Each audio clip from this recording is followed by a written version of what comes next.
ने प्रतिभाग करके प्रधानमंत्री जी के एक भारत श्रेष्ठ भारत के विजन को आगे बढ़ाने का कार्य किया। मैं सबसे पहले सभी प्रतिभागी टीमों के प्रति हृदय से धन्यवाद देते हुए रोइंग फेडरेशन ऑफ इंडिया को और इसके स्थानीय आयोजक यूपी रोइंग फेडरेशन को, एसोसिएशन को इस बात के लिए धन्यवाद देता हूं कि उन्होंने रामगढ़ ताल को इस प्रतियोगिता के लिए चुना और इस प्रतियोगिता के माध्यम से मुझे भी फाइनल के 2 मैच देखने का अवसर प्राप्त हुआ।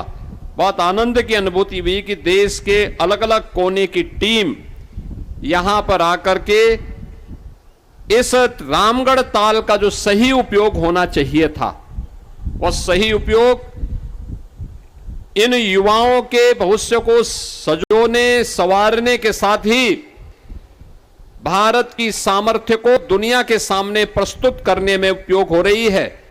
और यह देख करके एक आनंद की अनुभूति हुई। मैं इसके लिए रोइंग फेडरेशन ऑफ इंडिया को इस संपूर्ण आयोजन के लिए हृदय से धन्यवाद देता हूं। आज प्रधानमंत्री मोदी जी के विजन के कारण भारत के अंदर भी और भारत की सबसे बड़ी आबादी के राज्य में एक स्पोर्ट्स इकोसिस्टम का विकास तेजी के साथ हुआ है। और मेरा मानना है युवाओं की दृष्टि से यह एक बहुत शुभ लक्षण है। कहते हैं ना कि जिस देश का युवा सकारात्मक हो, अपनी शक्ति का सकारात्मक उपयोग कर रहा हो, अपनी ऊर्जा को सकारात्मक दिशा में ले जा रहा हो, उस देश का भविष्य उज्जवल होता है। स्पोर्ट्स पर्सन हमेशा सकारात्मक सोच के साथ एक टीम भाव के साथ कार्य करता है। वह नकारात्मकता से, नशा से दूर रह करके समाज को एक सकारात्मकता के साथ, एक पॉजिटिव एनर्जी के साथ जोड़ करके सेल्फ डिसिप्लिन का जीवन में क्या महत्व होता है यह बताता है। और वह एक स्पोर्ट्स इकोसिस्टम पिछले 11-12 वर्ष के अंदर देश के अंदर विकसित हुआ और नए भारत के, नए उत्तर प्रदेश ने उस इकोसिस्टम को अपनी तेजी के साथ विकसित किया है और रामगढ़ झील उसका उदाहरण है। और आज उन सब खिलाड़ियों को जिन्होंने इसमें प्रतिभाग किया है, उन सभी का मैं हृदय से अभिनंदन करता हूं। मैं आज के इस अवसर पर जब मैं यहां प्रतियोगिताओं को देख रहा था और मुझे बहुत अच्छा लग रहा था। विपरीत परिस्थितियां थी, तेज हवा चल रही थी,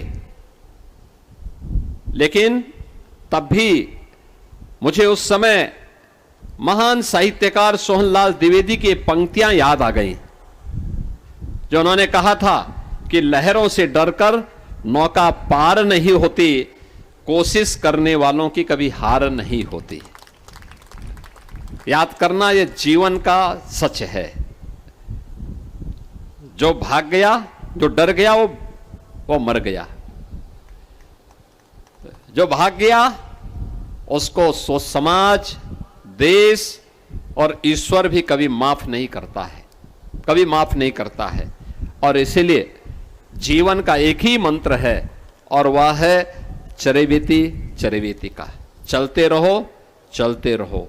सम और विषम परिस्थिति में उसका मुकाबला करने के लिए अपने आप को तैयार करते रहो। और यही तो भारतीय मनीषा ने भी कहा था। हमारे वेदों का उद्घोष भी यही है, सम गच्छध्वम संबद्धध्वम समनो मनासी जानतम। यानी साथ चलो, साथ सोचो और लक्ष्य की प्राप्ति के लिए एक साथ मिलकर के आगे बढ़ो। और यही हमें इस रोइंग प्रतियोगिता के माध्यम से यहां पर देखने को मिला है। मुझे प्रसन्नता है कि तेजी के साथ भारत के अंदर रोइंग की एक्टिविटीज बढ़ी है, बहुत तेजी के साथ। जब हम खेलकूद की बात करते हैं तो वह हर युवा को फिटनेस के लिए प्रेरणा देता है। वह अपने आप की खेल फिटनेस के लिए शारीरिक रूप से वह फिट हो,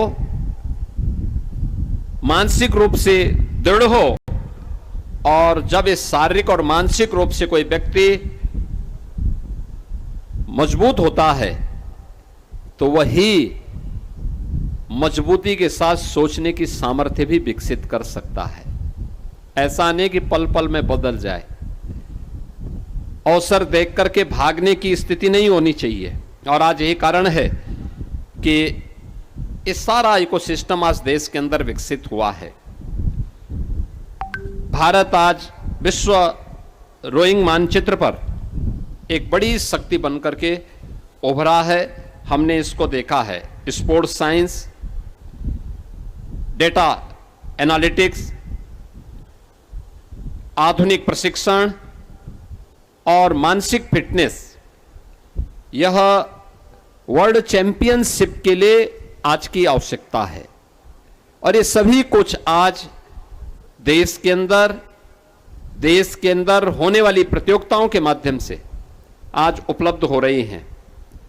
बहनों और भाइयों, रामगढ़ ताल जिसमें आपने इस प्रतियोगिता को संपन्न किया है, यहां के सांसद जी भी कह रहे थे और रोइंग फेडरेशन के उत्तर प्रदेश के अध्यक्ष रानी पकसाकलिका सिंह जी भी इस बात को कह रही थी कि इस रामगढ़ ताल के बारे में 2017 के पहले लोग क्या क्या बोलते थे। गोरखपुर की पूरी गंदगी यहां आती थी, अपराध का गढ़ था, हर प्रकार से यहां बदबू से, इस सीजन में तो एकदम बदबू चलती थी, कोई आ नहीं सकता था। आज वही रामगढ़ ताल नेशनल चैंपियनशिप के लिए यहां भी प्रतियोगिता आयोजित कर रहा है। और मुझे प्रसन्नता हुई यहां पे ये देख करके कि रामगढ़ ताल पर हम लोगों ने इन बातों को भी देखा है कि 2026 में एशियन गेम्स की तैयारी के लिए भारतीय महिला रोइंग टीम का जो राष्ट्रीय प्रशिक्षण शिविर है वह भी यही रामगढ़ ताल पर ही आयोजित किया गया है। यानी यहीं पर वह हुआ है। और मेरा मानना है कि यहां पर उत्तर प्रदेश सरकार ने वाटर स्पोर्ट्स का एक सेंटर भी विकसित किया है। तो रामगढ़ ताल, इसका मतलब अंतर्राष्ट्रीय वाटर स्पोर्ट्स के हब के रूप में आज अपनी एक नई पहचान बना चुका है। और आने वाले समय में वे अंतर्राष्ट्रीय प्रतियोगिताएं यहां पर होंगी। यहां पे रोइंग, क्याकिंग, केनोइंग, अन्य जल क्रीड़ा से जुड़ी हुई जो प्रतियोगिताएं होती हैं उनके लिए अपार संभावनाएं हैं। और उन सभी के लिए यह कार्य यहां पर मजबूती के साथ होगा। आप जानते हैं 2030 का कॉमनवेल्थ गेम्स भारत के अंदर अहमदाबाद में है और उसका महिला भारतीय टीम का प्रशिक्षण के लिए रामगढ़ ताल को चुना गया, जो उनका प्रशिक्षण होना है। अभी ये प्रशिक्षण यहां पर संपन्न हुआ है, आगे भी ये निरंतर चलेगा। मैं खेल विभाग से कहूंगा कि उनको जो भी आवश्यक सुविधाएं हैं वे उपलब्ध करवाने के लिए, इस ताल की देखरेख गोरखपुर विकास प्राधिकरण करता है, वह इसमें पूरा सहयोग करेगा। और वाटर स्पोर्ट्स को और मजबूती के साथ आगे बढ़ाने के लिए क्या कुछ गोरखपुर में हो सकता है, इसको लेकर के हमें अच्छे कोचेज, अच्छे मैनेजर और अच्छे एक्सपर्ट को यहां पर रखना होगा, जिससे ये सभी कार्यक्रम आगे तेजी के साथ चल सके और कॉमनवेल्थ गेम्स में भारत की टीम अच्छे मेडल अपने देश के लिए ला सके, यह हम इसके माध्यम से तैयार करेंगे। आज मुझे देख करके प्रसन्नता होती है कि जिस उत्तर प्रदेश में 2017 के पहले खेल सुविधाओं का नितांत अभाव था, आज वहां पर आप चले जाइए, हर गांव में खेल के मैदान हैं, हर ब्लॉक स्तर पर मिनी स्टेडियम या तो बन चुके हैं या निर्माणाधीन हैं या बनने वाले हैं। हर जनपद में स्टेडियम का निर्माण या तो हो रहे हैं या हो चुके हैं। तेजी के साथ इसको विकसित किया है। गांव-गांव में प्रतियोगिताएं हो रही हैं। खेल और खेलकूद की गतिविधियों के प्रति लोगों के मन में एक नया रुझान पैदा हुआ है, क्योंकि ये युवा ही स्पोर्ट्स के क्षेत्र में और जीवन के अलग अलग क्षेत्र में भारत के सामर्थ्य को प्रदर्शित कर सकते हैं। मैं देख रहा था कि पिछली सरकारों में कोई खेल नीति नहीं थी। हमने उत्तर प्रदेश में सरकार बनने के बाद खेल नीति विकसित की। हमने इंटरनेशनल चैंपियनशिप में और नेशनल चैंपियनशिप में जिन भी खिलाड़ियों ने मेडल प्राप्त किए हैं, ऐसे 534 खिलाड़ियों को हम लोगों ने उत्तर प्रदेश सरकार में सीधी भर्ती के माध्यम से उन्हें उत्तर प्रदेश सरकार में उनके मेडल के आधार पर पुलिस में डिप्टी एसपी का पद भी, राजस्व विभाग में भी और अन्य विभागों में भी हमने उनको समाहित किया है, उनको सीधे नियुक्ति पत्र दिया है और वे 534 तो नियुक्ति पत्र प्राप्त करके वहां अपनी सेवाएं दे रहे हैं और बाकी शेष अन्य के लिए हमारा कार्य चल रहा है। लगभग 500 की भर्ती और हमारी चल रही है। उसमें भी हम वही जिन्होंने ओलंपिक में, एशियाड में, कॉमनवेल्थ में, वर्ल्ड चैंपियनशिप में मेडल प्राप्त किए हैं देश के लिए, उत्तर प्रदेश का खिलाड़ी है तो हम उसको इसके लिए यहां पे सम्मानित कर रहे हैं और उन्हें सीधे हम ये सुविधा उपलब्ध करवा रहे हैं। आज प्रधानमंत्री जी के कारण खेलो इंडिया खेलो, फिट इंडिया मूवमेंट, सांसद खेलकूद प्रतियोगिता, विधायक खेलकूद प्रतियोगिता, ग्रामीण लीग की प्रतियोगिता, ये तेजी के साथ आगे बढ़ी है। और मेरा मानना है कि आज प्रधानमंत्री जी की प्रेरणा है। उत्तर प्रदेश जैसे राज्य में वाराणसी में एक इंटरनेशनल स्टेडियम का निर्माण हो रहा है और अभी 4 दिन पहले गोरखपुर में भी हम लोगों ने एक इंटरनेशनल स्टेडियम का शिलान्यास का कार्यक्रम किया था। यानी ये खेलकूद की गतिविधि को आगे बढ़ाने का एक अवसर होगा। मेरा मानना है कि उत्तर प्रदेश वाटर स्पोर्ट्स की दृष्टि से बहुत समृद्ध है, बहुत समृद्ध है। यहां विश्व प्रसिद्ध पावन नदियों में गंगा भी, यमुना भी, सरयू जी भी, राप्ती नदी भी और गंडक नदी भी, क्योंकि गंडक का नाम लेना आवश्यक है क्योंकि दुबे जी का घर उसी के बगल में है। तो ये सभी कुछ यूपी से जुड़े हैं या यूपी के साथ उनका संबंध है। महत्वपूर्ण स्थल है प्रयागराज में, कानपुर में, गढ़मुक्तेश्वर में,